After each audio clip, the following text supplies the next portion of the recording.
Salut les amis, comment ça va? J'espère que vous allez bien. Bon, c'est moi, Fernando et Poca. Bon, on va commencer à faire un exercice. Donc, si vous avez un chien hyperactif, c'est l'exercice idéal pour le canaliser. Alors, c'est un exercice olfatif.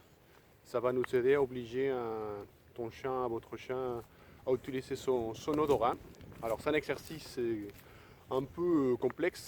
Donc, on va travailler étape par étape. Aujourd'hui, c'est la première étape. Qu'est-ce qu'il faut? Bon, il faut avoir un endroit comme ça. Et quoi d'autre?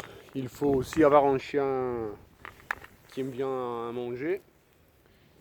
Il faut aussi une longe de plus ou moins 15 mètres.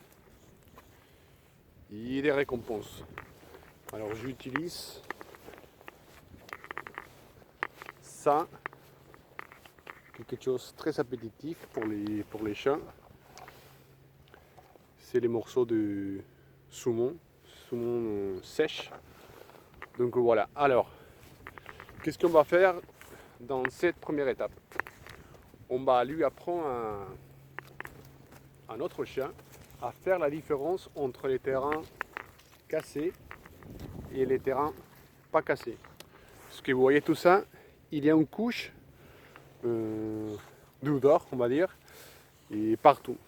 Alors, à chaque fois qu'on va marcher sur le terrain, bien évidemment, on va casser voilà, les terrains. Et à chaque fois qu'on touche avec les pieds, les odeurs, ça commence à changer. Donc c'est ça qu'on va lui apprendre à notre chien. Alors comment est-ce on va arriver à faire ça? À chaque fois qu'on va marcher, on va laisser un petit morceau de nourriture. Comme ça, petit à petit, étape par étape, il va savoir qu'il faut suivre les terrains cassés afin de trouver la nourriture. Et tout ça à travers de son odorat. Alors, j'ai préparé déjà les terrains. Si vous voyez les lignes qu'un tracteur vient de faire. Donc voilà, on va utiliser tout ça. Vous voyez, il a commencé déjà à chercher, mais non, pas encore, pas encore. Alors, je viens de préparer déjà les terrains. J'ai fait un rond et j'ai marché pas mal de fois dedans. Et à chaque fois, j'ai laissé voilà, des morceaux de nourriture.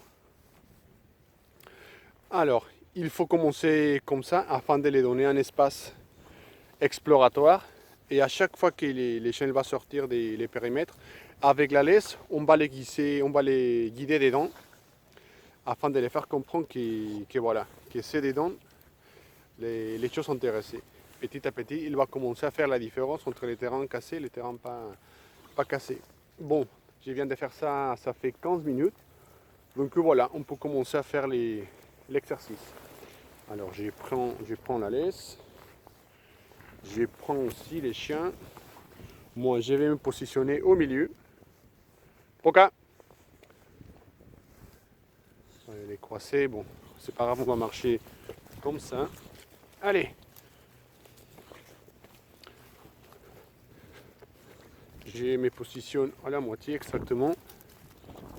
Et voilà, je les laisse maintenant renifler à gauche, à droite, afin de trouver, voilà, la nourriture. Donc vous voyez, à chaque fois qu'il va trouver la nourriture, petit à petit, il va savoir que la nourriture vient des terrains cassés. Donc petit à petit, il va commencer à chercher les terrains cassés afin de trouver la nourriture. Donc ça, c'est la première étape. Lui apprend à faire la différence entre les terrains cassés et les terrains pas cassés. Je suis désolé, je suis répétitif. Alors justement, les vues de tout ça, c'est de marcher jusqu'à là-bas, au fond du terrain, en ligne droite, et en même temps changer de direction à gauche, à droite. Et les chiens, ils doivent suivre voilà, la trace, on va dire. Mais il faut qu'il voit la différence entre chaque terrain. Donc voilà, je reste à la moitié et je les laisse explorer. Et à chaque fois qu'il va sortir de la limitation, vous voyez comme il est déjà clair. Simplement avec la laisse, je les guide de l'autre côté. Et en même temps, il faut lui apprendre à suivre la laisse, parce que sinon il va rester focalisé, il va continuer à marcher. Si vous voulez apprendre comment il faut utiliser la laisse, Il faut chercher dans les vidéos précédentes et comme ça vous allez prendre la technique. Alors avec ça on va fatiguer les chiens psychologiquement, mentalement et à la fin c'est beaucoup plus, comment dire, pour les chiens c'est plus compliqué à rester en forme parce que la fatigue elle est mentale. Qui physiquement vous pouvez les laisser courir 1 heure et à bout d'un moment il va continuer à rester en forme et il va rester actif. Que vous voyez, il cherche et normalement il faut l'encourager doucement avec la voix. Oui, c'est bien, afin de l'encourager à trouver la nourriture. Donc voilà, ça c'est la première étape à faire si vous avez un chien hyper actif. Ça, malheureusement, il faut s'impliquer, c'est pas donné. Il faut vraiment s'impliquer parce que c'est un exercice complexe. Donc ça, c'est la première étape. Vous voyez, elle va sortir. On va lui dire non, non. Et de l'autre côté, non, non. Voilà. Et comme ça, elle reste dedans. Vous voyez, quand on utilise son odorat, à la fin, je vous assure qu'elle va rester KO.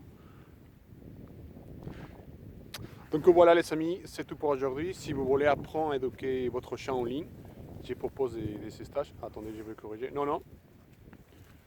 Je propose des stages en ligne afin d'éduquer, que vous allez apprendre à éduquer votre chat depuis chez vous.